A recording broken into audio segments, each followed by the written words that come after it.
అమ్మయ్య పని అంతా అయిపోయింది. తొందరగా ఇంటికి వెళ్ళి పూజ చేసుకొని అన్నం తినేస్తే అయిపోతుంది. కార్తీ, గొంతు నొప్పి తగ్గలేదు కార్తీ, కొంచెం మిరియాల కషాయం పెట్టివా ప్లీజ్. అబ్బా ఇంకా అడగలేదేందా అనుకుంటున్నా.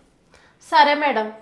ఈ అడ్డమైన పార్టీలకు వెళ్ళడం, చల్లగా ఏవో ఒక డ్రింకులు తాగడం, వచ్చినాక ఆ కషాయం ఈ కషాయం అని చెప్పి నన్ను చావగొట్టడం. మేడం ఇంకా నేను వెళ్ళి రానా, లేట్ అయింది. ఈ కషాయం అయితే తాగండి. థ్యాంక్స్ కార్తీ. మేడం డోరా తీసుకోండి మేడం, నేను వెళ్తున్నా. కార్తీ, మిరియాల కషాయం పెద్ద ఎఫెక్టివ్గా లేదురా, నిన్న కూడా తాగాను. లాస్ట్ ఇంకేం అడగను, మంచిగా పసుపు వేసి పాలల్లో ఇచ్చేసి వెళ్తావా ప్లీజ్. బాగా నొప్పిగా ఉంది గొంతు. పసుపైనా కారం కూడా అయినా?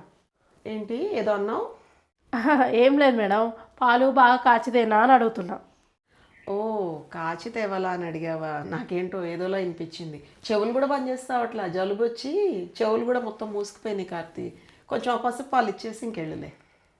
అమ్మో, పసుపు పాలు కలిపి ఆ టేబుల్ మీద పెట్టేసి వెళ్ళిపోతాను. మళ్ళీ నన్ను చూసిందంటే ఏదో ఒక పని చెప్తుంది.